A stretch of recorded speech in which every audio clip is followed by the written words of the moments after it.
Capitol Hill testimony from earlier today. You can see all this hearing in the C-SPAN video library. Go to cspan.org.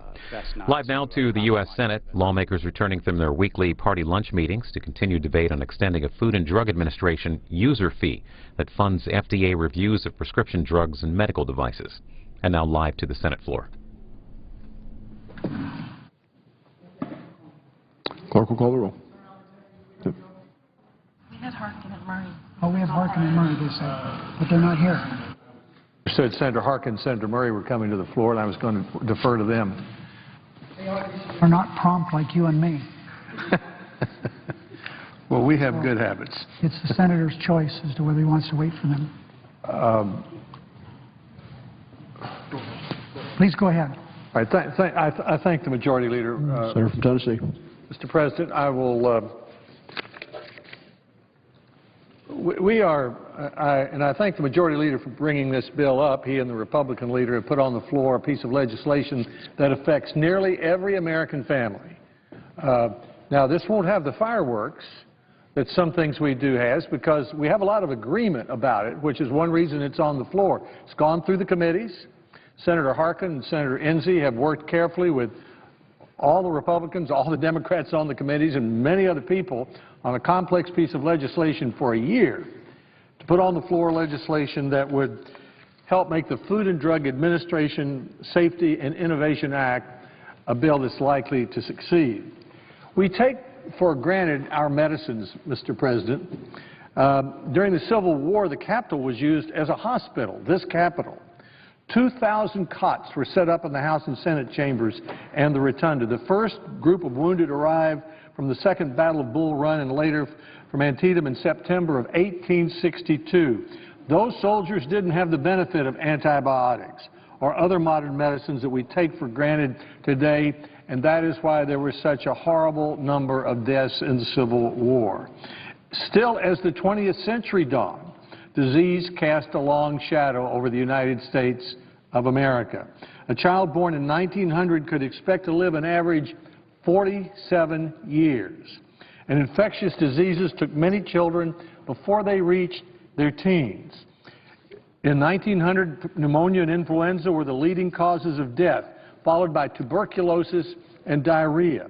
Physicians had few weapons to fight diseases. The medicines at the time included such things as mercury for syphilis and ringworm, digitalis and nitrate for the heart, quinine for malaria, plant-based purgatives. For most of human history, diabetes meant death, but insulin was introduced in 1923 commercially, and within a few years enough insulin was being produced to meet the needs of diabetes patients around the world.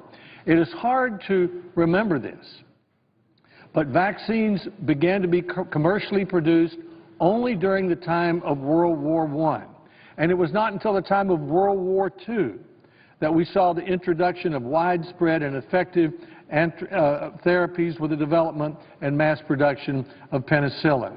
And since then, the sky has seemed to be the limit.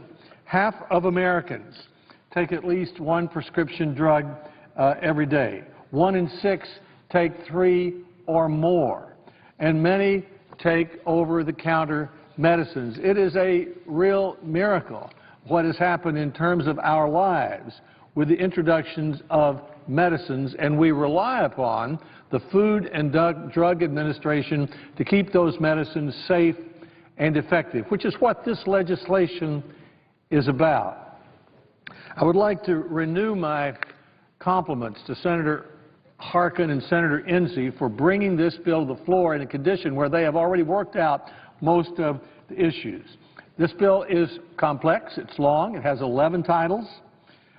It will help safe and effective drugs. It will make medical devices and biosimilar products get to market, and more important, get them to the market quickly so people who need help can use the medicines. We're reauthorizing 2 user fees. These things have absurd names. Like the Prescription Drug User Fee Act is called PDUFA, and the Medical Device User Fee Modernization Act is called MDUFA. And there are 2 new ones, which are GDUFA and PSUFA. It's really absurd, and I promise never again to use those phrases for these user fee programs, but they're critically important programs that give the Food and Drug Administration needed resources to review new medically necessary products. For example, there's the Better Pharmaceutical for Children's Act. It's a part of what we're doing this week. I've worked on it, co-sponsored it with Senators Reid of Rhode Island, Murray, and Roberts, and I thank them for the ability to work with them on this.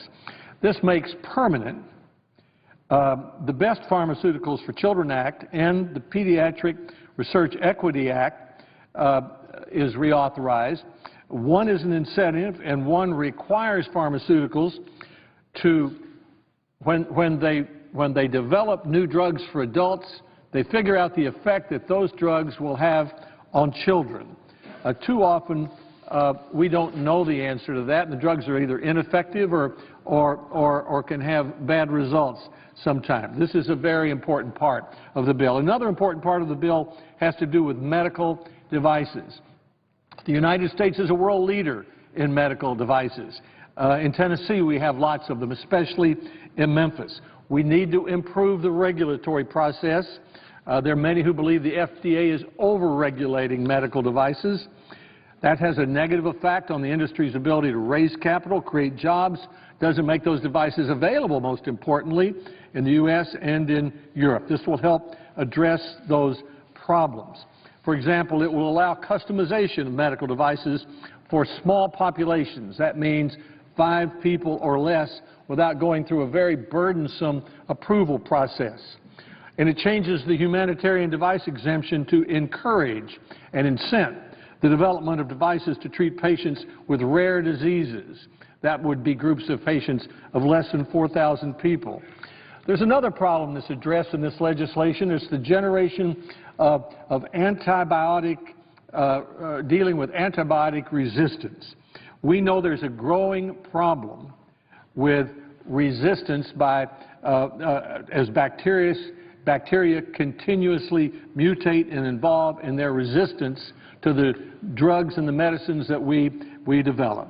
And while efforts have been made to preserve existing antibiotics, drug development hasn't kept up with the pace. These changes will provide meaningful market incentives and reduce regulatory burdens. And in addition, I'm very pleased with the results of our work in drug shortages, on dealing with drug shortages. That is a part of this bill. It will give the FDA additional tools to help prevent drug shortages and require FDA to look internally at regulations to see if the FDA is making the problem worse.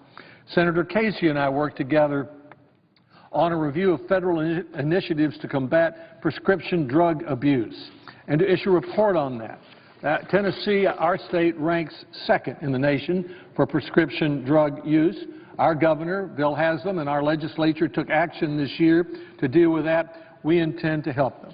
In closing, I'd like to commend Senators Harkin and Enzi.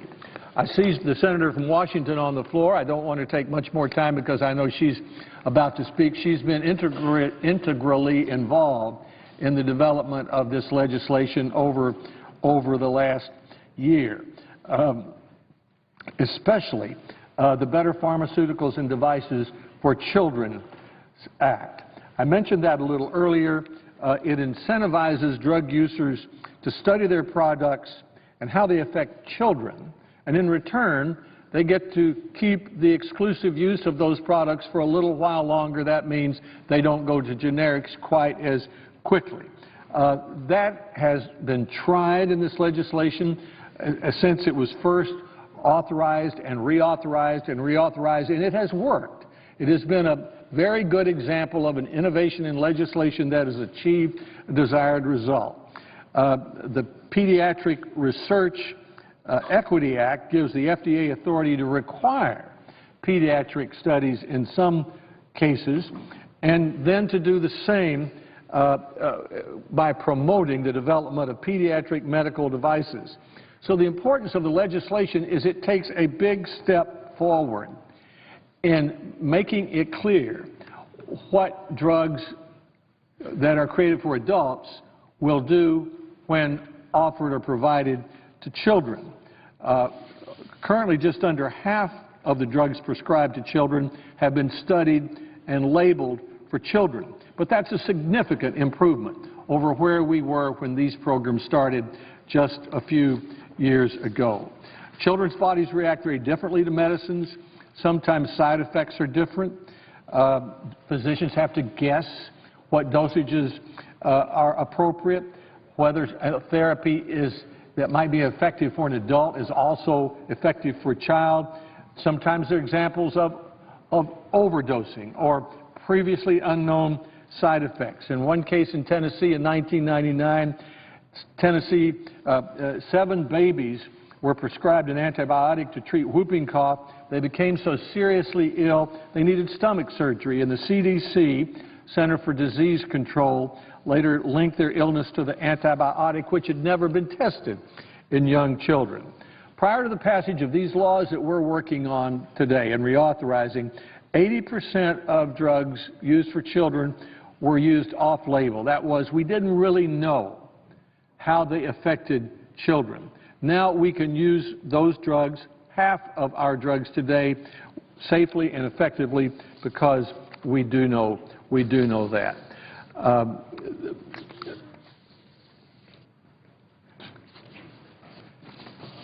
So I'm happy to come here today to join with Senator Murray, Senator Harkin, Senator Enzi, Senator Reid of Rhode Island, Senator Roberts, to offer what I believe is a piece of legislation that affects every American family, that takes one more step in the dramatic story of how we have gone from a country with almost no medicines to a country where almost everyone takes some medicine, and a situation where the lifetime of the average American has increased from 47 years of age to its present level today.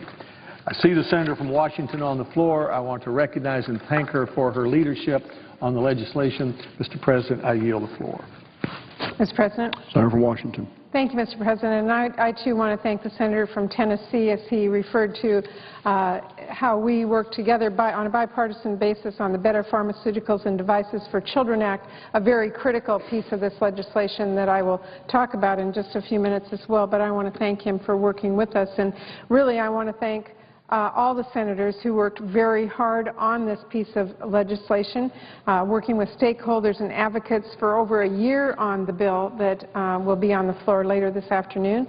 I really want to commend Chairman Harkin as well as Ranking Member Enzi for working together in a bipartisan fashion to get this bill to the floor today. And I hope all of our colleagues really understand the critical importance of moving forward with this bill as efficiently as possible, because as many people know, if we do not make this legislation a priority by the end of September, over 2,000 employees at Food and Drug Administration are going to be sent packing with pink slips.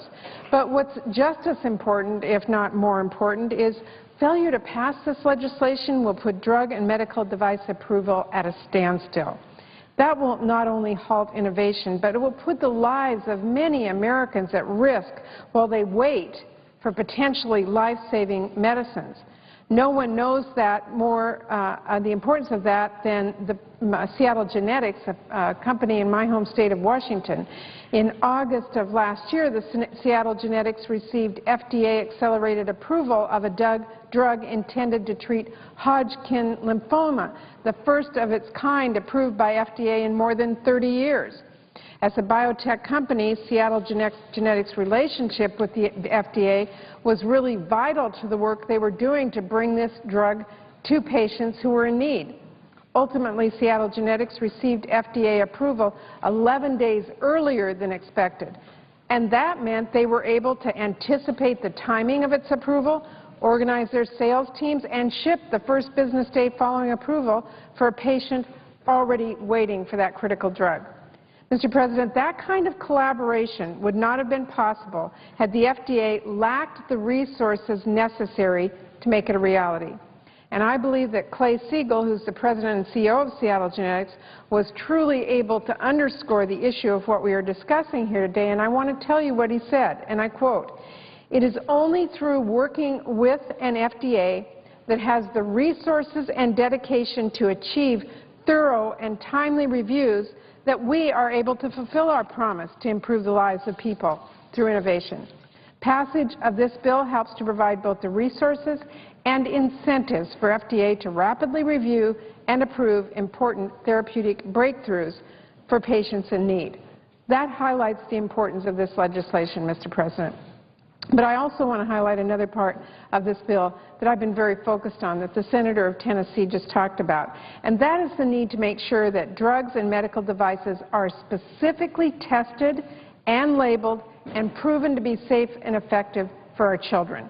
This is so important for families and doctors across America, so I really want to thank Chairman Harkin as well as Ranking Member Enzi for including my bill, the Better Pharmaceuticals and Devices for Children Act, in the broader legislation that we are considering here today.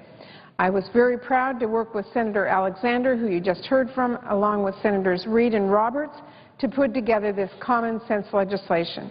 This bipartisan language will make sure our children are prioritized in the drug development process and that drug labels provide clear, detailed information about the proper use and dosage of medications for children. It will give parents and doctors more information and make sure the key programs we count on to protect our children do not expire. And it will push to make sure children are never just an afterthought when it comes to the safety and effectiveness of our nation's drugs and medical devices. So, Mr. President, as you have heard here today, this is a bill that has received bipartisan support. I want to commend all of the senators who have worked on this in a bipartisan way. We don't get credit for that enough here in this country, but this is certainly one where everyone came together, worked together on our committee, and this bill really holds the livelihood of so many Americans in its balance. So I really urge the Senate to move forward quickly on this and support the legislation and get it passed. Thank you, Mr. President. I yield the floor, and I suggest the absence of a quorum. The clerk will call the roll. Mr. Akaka.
While this quorum call is underway on the Senate floor, senators have moved on to work on extending a Food and Drug Administration user fee. It's money that pays for FDA reviews of prescription drugs and medical devices. This bill would also create a user fee for generic drugs and a national system to track prescription drug. There's been the behind-the-scenes negotiations over amendments to this measure, and at some point we expect amendment debate to happen later today. Senate leaders have been negotiating over those amendments to the legislation. Senators want an amendment to continue the National Flood Insurance Program that expires at the end of this month, but the bill's sponsors want to keep amendments only related to the bill's purpose. No roll call votes expected today, and Senate leaders are hoping to complete work on the bill by the end of this week when the Senate takes off for a week-long Memorial Day break. The House is off this week. They've already started their Memorial Day holiday. They'll be back next Wednesday. You'll be able to watch the House live on our companion network, C-SPAN, when they return next Wednesday. Right now, live on C-SPAN, Vice President Joe Biden wrapping up a campaign stop. He's in Keene, New Hampshire. He talked about the economy, and you can see his appearance in its entirety at cspan.org. You can go over to C-SPAN right now and watch the remaining moments of that campaign stop.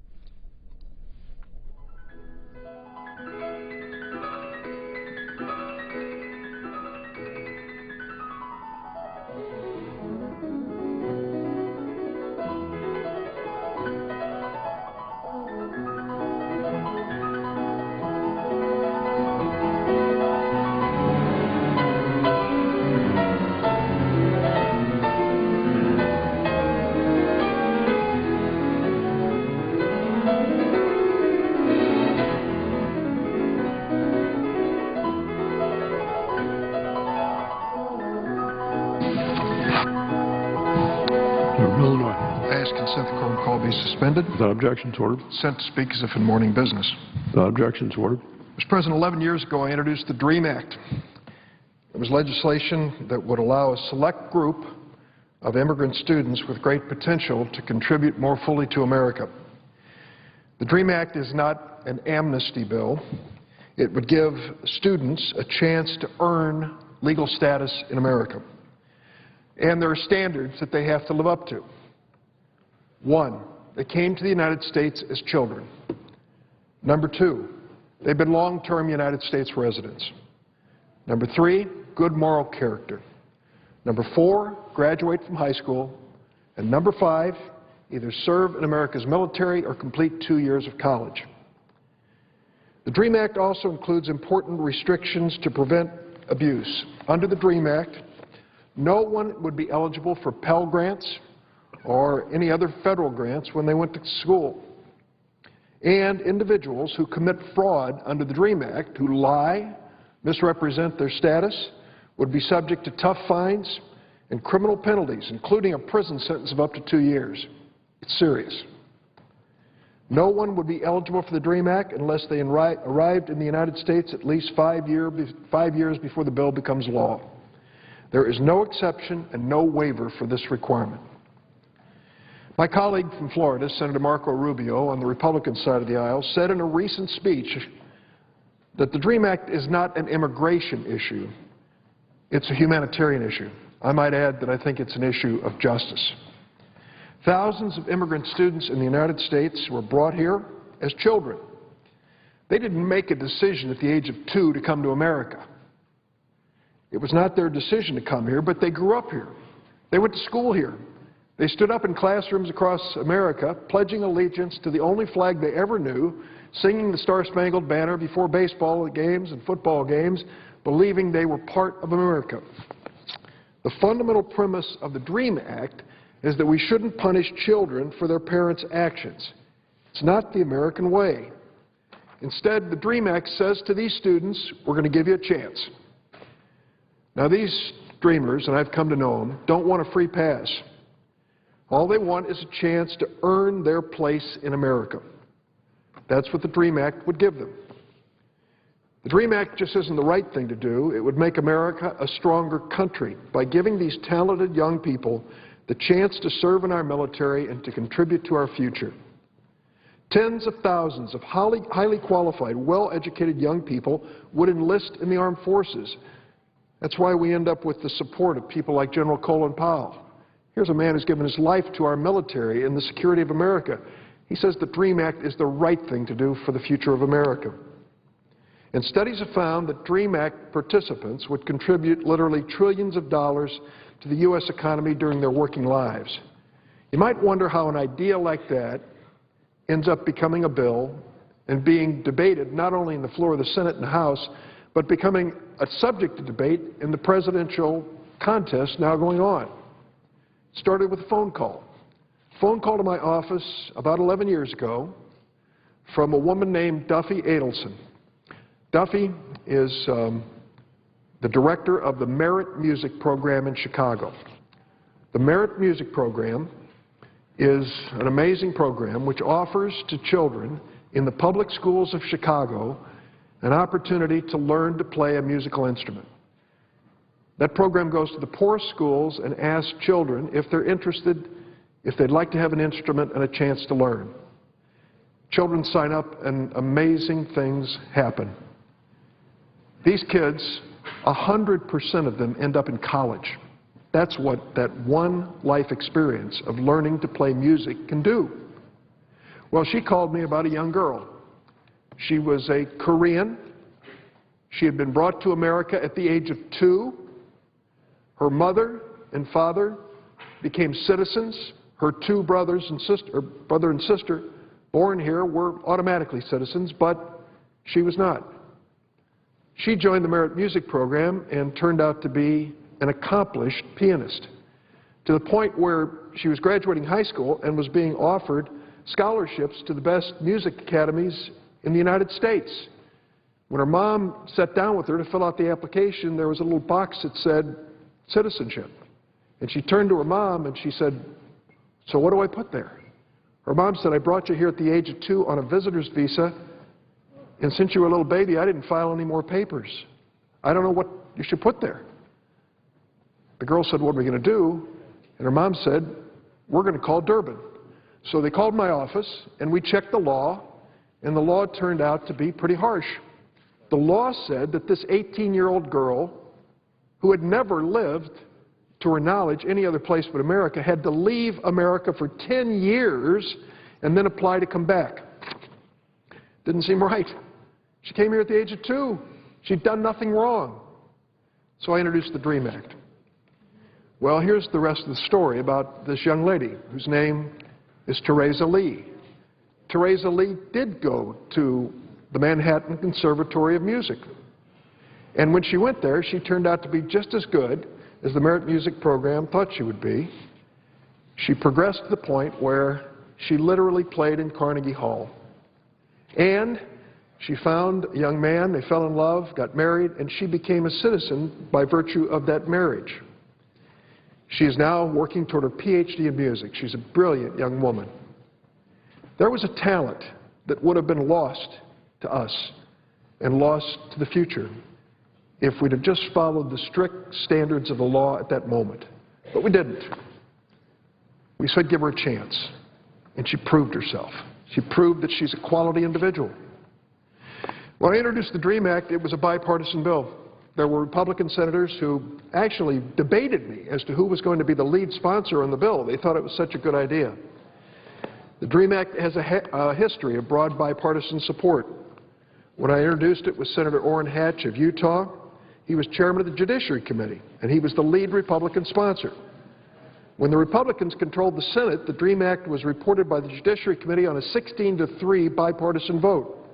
And on May 25, 2006, 6 years ago this week, the DREAM Act passed the Republican-controlled Senate on a 62-36 vote as part of comprehensive immigration reform. That bill, unfortunately, did not pass. Unfortunately, the Republican support for the DREAM Act has diminished over the years. The last time the DREAM Act was considered on the floor of the United States Senate, in 2010, the bill had already passed the House and received a strong majority vote there, but only 8 Republicans supported it in the House and only 3 Republicans in the Senate. A bill which had been so bipartisan and so popular was now becoming, each time we called it, more partisan. The bill hadn't changed. Politics had changed. The vast majority of Democrats in the House and Senate continue to support the DREAM Act. But the reality is we can't pass the bill without substantial support from my colleagues on the other side of the aisle. That's why I've always said I am open to working with anyone, Republican or Democrat, who's interested in working good faith to solve this problem. I'll never close the door on the possibility of providing assistance to these DREAM Act students. I've come to the floor almost every week for the last several years to tell the story of another young person who would qualify under the DREAM Act. Today, I want to tell you the story of Sahid Limon. Sahid was brought to the United States from Bangladesh in 1991 at the age of 9. He grew up in Durham, North Carolina. His dream was to become a doctor. He attended Southern High School, a prestigious magnet school for young people interested in health care. He was a member of the National Honor Society and won his high school's Diamond in the Rough Scholarship Award. One of Sahid's teachers said, in the classroom he was kind, very respectful, and responsible. He showed great interest in a career in medicine. In the medical community, through shadowing experiences, Sahid was professional, highly motivated, and caring with patients. Sahid didn't learn about his immigration status until his senior year in high school. He went on to graduate from East Carolina University with a Bachelor's of Science in Biology with a concentration in microbiology. Understand, he didn't qualify for any federal loans or any federal grants. It wasn't easy to get through college under those circumstances. During college, Sahid volunteered in underserved rural areas in North Carolina, and it made a big impression on him. In his application for medical school, he wrote, "I was surprised to see that so many people would line up during a cold winter morning just to know if they were healthy or not. Seeing their dedication and patience influences me every day to work my hardest in order to meet my personal goal, becoming an exceptional physician." That was 7 years ago, 2005. Today, Sahid is 30 years old. He's been unable to attend medical school because of his immigration status. Since he graduated from college, he has volunteered with a health clinic in Raleigh that serves low-income patients. He has tutored elementary school students to help develop their interest in science, but his personal dream of becoming a doctor has not become a reality. Now, some of my colleagues have criticized the DREAM Act because people under the age of 35 are eligible. They say that only children should be eligible for the DREAM Act. But this ignores the obvious. Every year we wait, those children grow a year older. In order to qualify for the DREAM Act, an individual must have come to the United States as a child, as Sahid did. Today he's 30. That doesn't change the fact that he was brought here when he was 9 years old. It doesn't change the fact he's lived in the United States virtually all of his life. And it doesn't change the fact that he should not be punished for the choices his parents made. Sahid was 19 years old when the DREAM Act was first introduced. Why should he be penalized because I can't pass the bill? I keep trying. Congress doesn't get it done. Does that mean his life should be wasted? Last year, Sahid was arrested by immigration agents and placed in deportation proceedings, despite the fact that he's lived in the United States for 21 years since he was 9 years old. He was held in a county jail with violent criminals. Sahid has never committed a crime in his life. Sahid sent me a letter, and here's what he said about the experience of being in jail and facing deportation. "I lived my life by the law, did everything by the books, never committed any crime, and somehow ended up in jail for something I had no control over as a child. What would I do if I were sent back to Bangladesh? I barely speak the language, and I don't know how to read it or write it. How am I supposed to start my life all over from scratch in such a place without knowledge of the language or the culture?"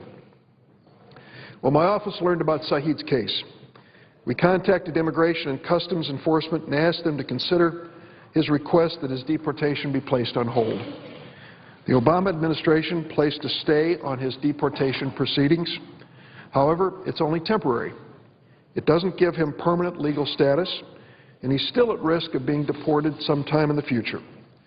The only way for Sahid to be permitted to stay in the United States permanently is for us to do something, to pass the DREAM Act, to change the law. In his letter to me, Sahid explained what the DREAM Act meant to him. The DREAM Act means being able to be home. Regardless of where we go, we all yearn to come back to our home. To me, North Carolina is that home. I watched live on C-SPAN in 2010 as the bill passed the House but failed to pass the Senate. To most of the senators, it was just another bill that was rejected. However, to someone like me, whose life not only depends on something so crucial, but my future literally hangs in line, it's absolutely devastating to witness this rejection.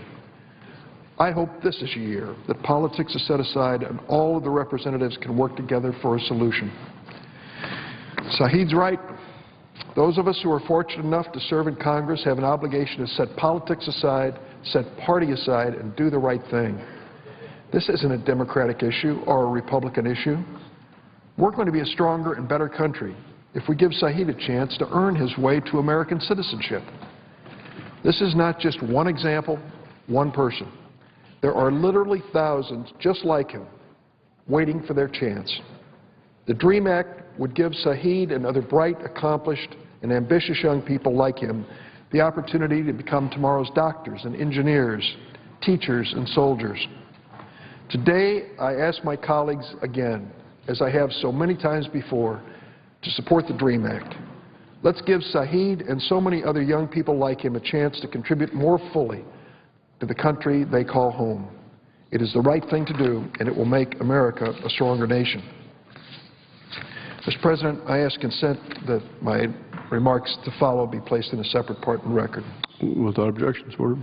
On another subject, Mr. President, 2 weeks ago we were given a cautionary lesson about the need to ensure that our nation's banks are carefully regulated.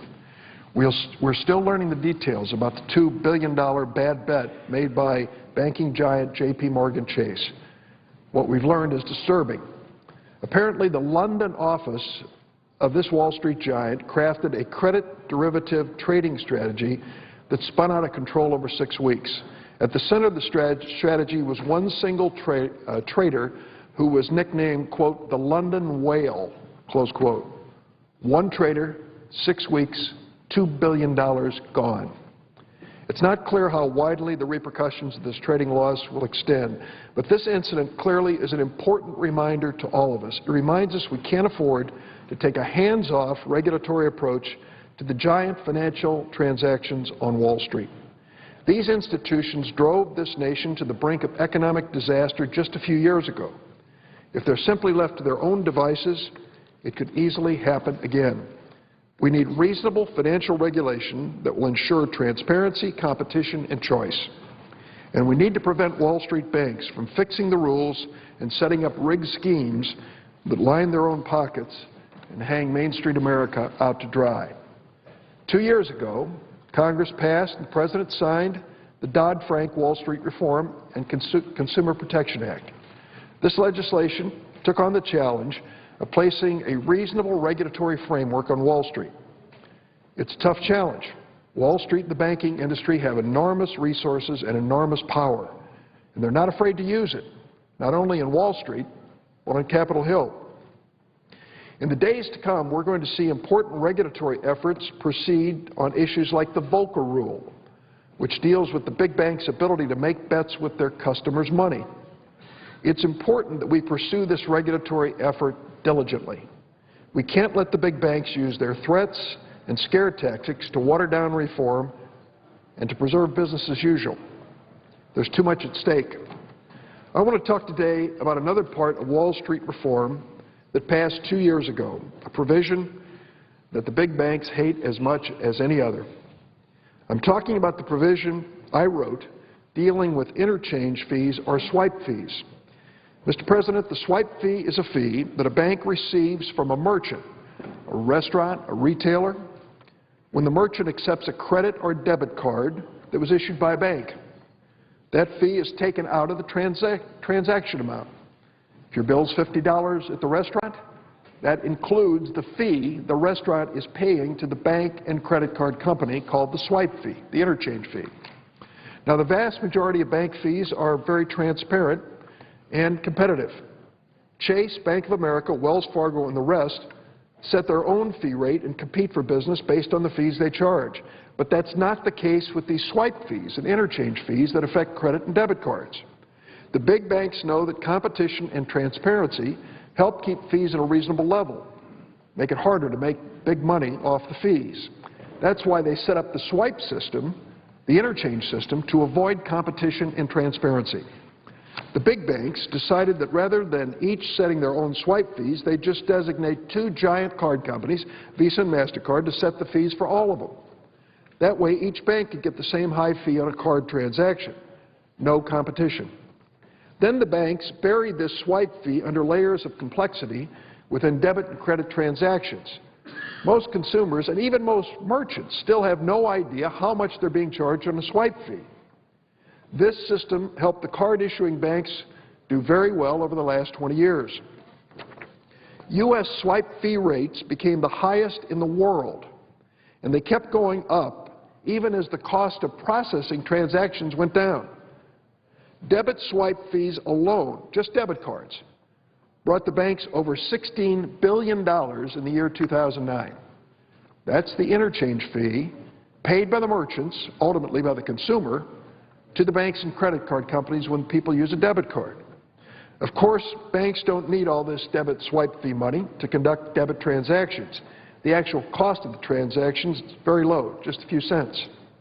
But the banks, looking for more revenue, exploited the swipe fee system to charge far more than they could ever justify. It doesn't have to be this way. Many other countries, Canada, European countries, have vibrant debit card systems with swipe fees strictly regulated or prohibited altogether. And in the United States, debit swipe fees used to be tiny until Visa took over the debit card market in the mid-1990s and used tactics that I think bordered on violations of antitrust. By 2010, the U.S. swipe fee system was growing out of control with no end in sight. There were no market forces serving to keep fees at a reasonable level. Merchants and their customers were being forced to subsidize billions in windfalls to the big banks. That's when I introduced an amendment to the Wall Street Reform Bill that for the first time placed reasonable regulation on swipe fees on debit cards. The reason I picked debit cards is some of us are old enough to remember something called a checking account. Those checking accounts are still around, but they're rare. Most people do their checking transactions with a piece of plastic called a debit card. The money comes directly out of your bank account, just as the check removed money directly from your bank account. That's why the debit card is a different transaction than the credit card. My amendment said that if the nation's biggest banks are going to let Visa and MasterCard fix swipe fees for them, then the rates must be reasonable and proportional to the cost of processing a transaction. There would be no more unreasonably high debit swipe fees for big banks. My amendment also included a non-exclusivity provision, which aimed to stop Visa from taking over the debit card market entirely. This provision says there needs to be a real choice of card networks, real competition. The regulatory steps my amendment proposed were modest. Most other countries have gone a lot further in regulating their credit and debit systems. But if you listen to the banking industry and card companies, you'd have thought my amendment would be the end of the world as we know it. They made outrageous claims that regulation of swipe fees would kill the debit card system, devastate small and community banks, and particularly be an end to credit unions and cause banks to raise their fees on customers. Well, my amendment passed the Senate with 64 votes, signed into law, and it's been 8 months since the swipe fee reform took effect. Well, it turns out all the scary scenarios threatened by the banks have not come to pass. First, the banks claimed it was impossible for Visa and MasterCard to establish a new tier of regulated swipe fee rates. As it turned out, creating this two-tier system was easy. There were already hundreds of rate tiers, so adding another one wasn't difficult. The banks then claimed that small banks and credit unions would be hurt by reform, even though all institutions with a value of less than $10 billion were exempt. As it turned out, small banks, community banks, and credit unions have actually thrived since this reform took effect. Why? Because under my amendment, small banks and credit unions can receive the higher interchange fees from Visa and MasterCard, higher than the big banks, although they control about 60% of the market. And those big banks have been so heavy-handed in their response to swipe reform, they've driven their customers, many of them, straight into the arms of the community banks and credit unions. Credit unions in particular are flourishing after the passage of the law that had swipe fee reform, a law which they actively opposed. Last year, 1.3 million Americans opened new credit union accounts. That was up from 600,000 the year before. More than twice as many people switched from banks to credit unions. And credit unions now have a record number of members across the nation, almost 92 million overall. So much for the prophecy by the credit unions that this change in the law would be the end of them. It's turned out to be the best thing that's ever happened to them. I know the Washington lobbyists for the small banks and credit unions still like to complain about this reform.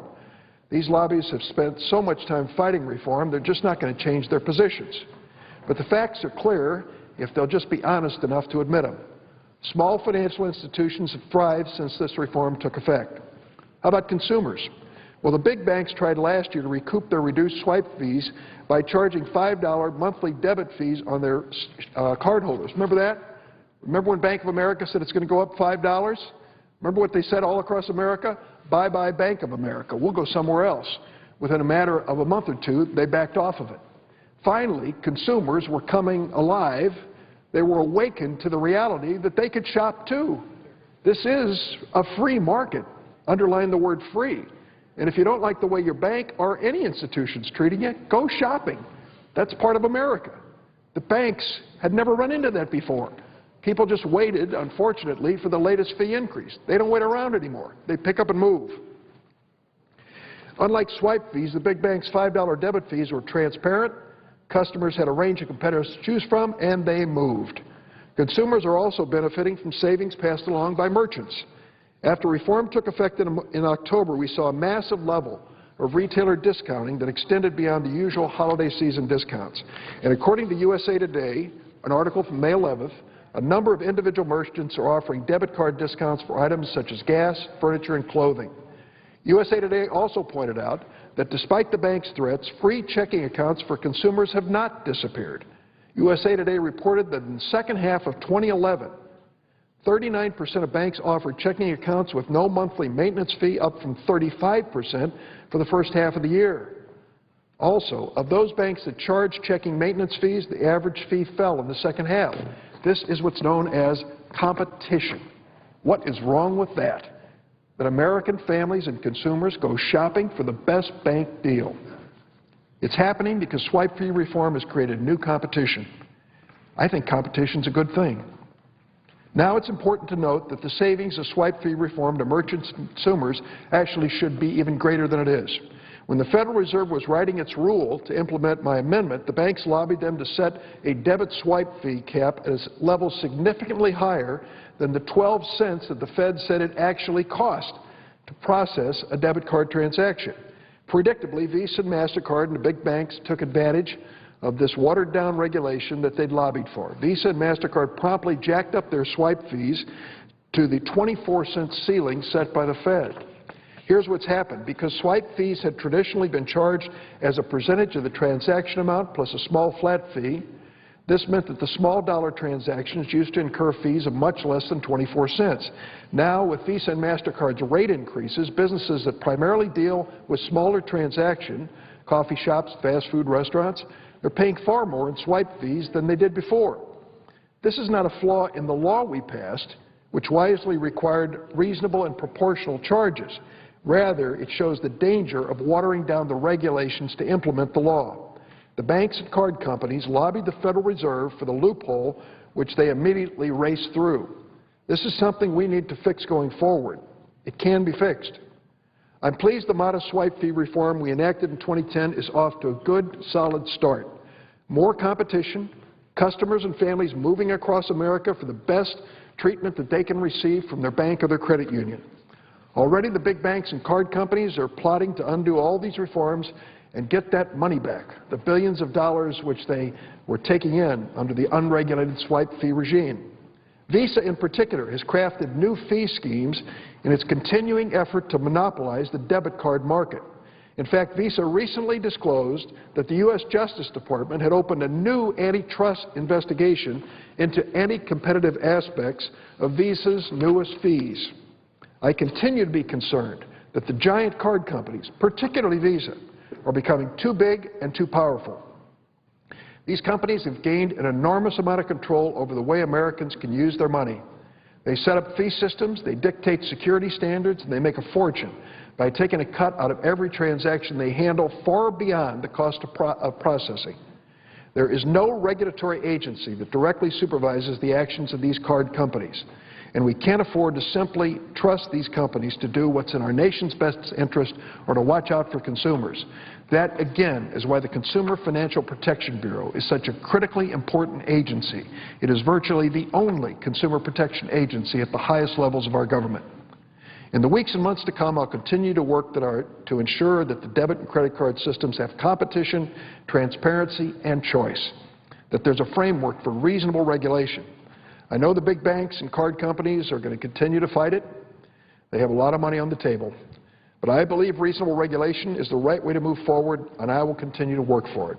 Our economy, our small banks, our credit unions, our merchants, and our consumers are benefiting from this important change in the law. Mr. President, I yield the floor.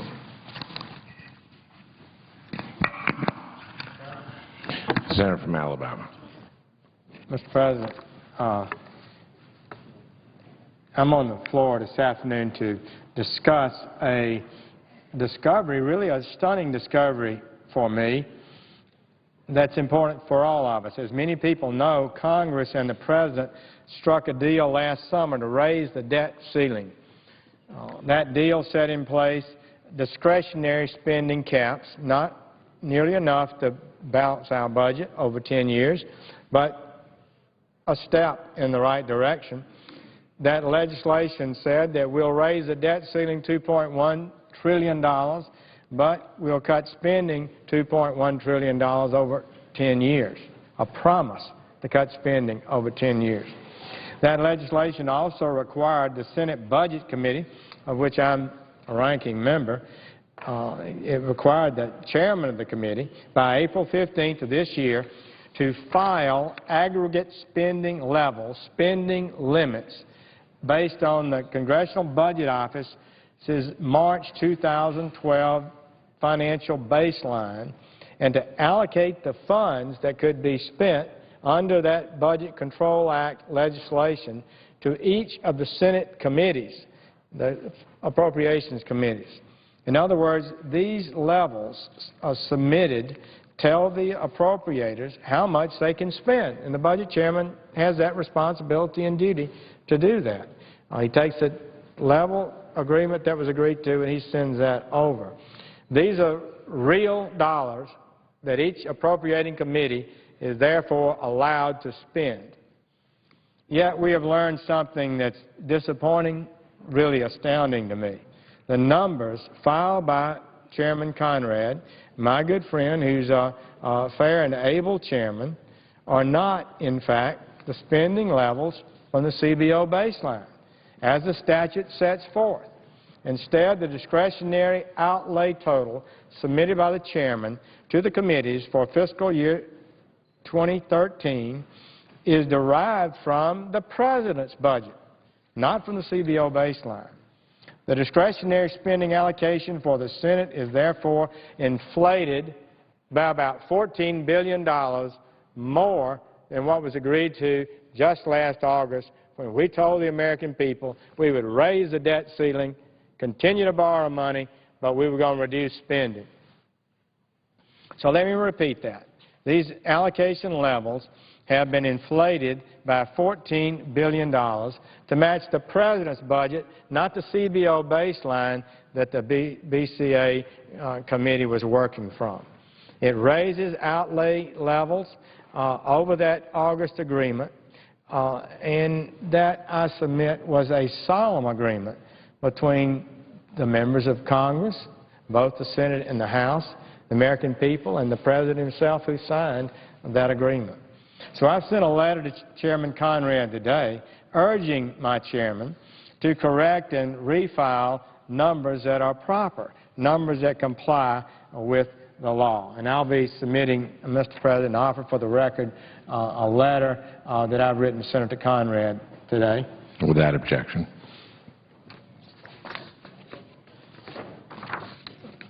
It's unthinkable that we would not only spend more than Congress agreed to, but would institute instead the numbers derived from President Obama's budget, which in this chamber, when I brought it up a few days ago, was rejected unanimously. Well, this is another example, I'm afraid, I have to say, of the sleight-of-hand tactics that have been utilized in this Congress for too long, that say we've got an agreement and we're going to do better and we're going to spend less. And soon as the ink is dry, before the ink is dry really on the agreements, people start manipulating ways around them, trying to spend more than the amount allowed. It seems to be, since I've been in the Senate for 15, 16 years, we have members of Congress that take it as a personal challenge to see how they can defeat, get around, and spend more money than they're allocated. American people are being misled in this attempt. We're not following the Budget Control Act. And it's not a partisan matter. It's about honest accounting. It's about safeguarding the American Treasury. It's about restoring faith in the Senate chamber. The American people are right to be angry with us and to not trust us, because we haven't honored their trust. We haven't managed their money well. Political elites remain totally disconnected from the financial reality that our country faces. Game the system, spend more. The alarming discovery that the discretionary allocations filed for the Senate are a total of $14 billion higher than we agreed to in the latest in a long line of episodes.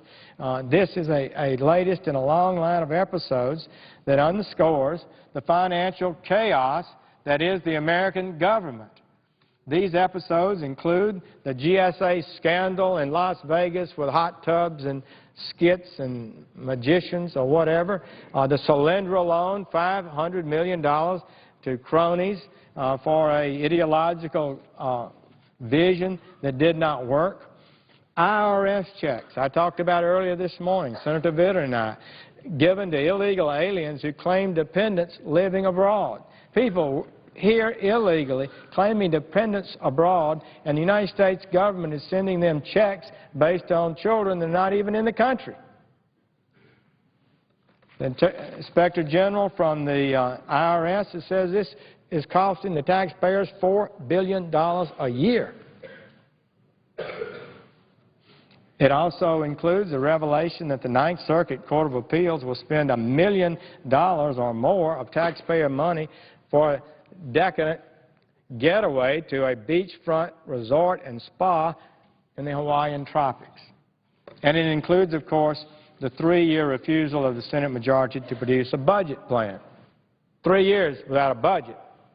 So we are in badly need of strong executive leadership to put our finances in order. We need a president, cabinet heads, sub-cabinet heads that understand from the top to the bottom that they're every day to look for ways to save money. This immigration tax scam cost the American taxpayers $10 million a day. Divide that out, $4 billion by 365 days. The House has passed legislation that would close that gaping loophole, that problem. The Senate is not acting. So this chaos cannot continue. Accountability and discipline must be achieved, and the first step to right the ship ought to be actually correcting these allocations. And I call on my Senate leadership friends to do that. We need an honest accounting. We need to spend what we agreed to, what was passed by both houses of Congress and signed by the President. These dollars do not belong to us. They belong to the American people. They must be protected. Each one of them is precious. Each one of them was extracted from some hard-working American, sent to Washington on the hope and the prayer that it would be wisely spent. and we don't have enough of it. We don't have enough money. So to stealthily increase discretionary outlays by $14 billion in one fell swoop is unacceptable. It must be corrected. I call on my colleagues to do so, else we will continue to lose the confidence of the American people. I thank the chair and will yield the floor.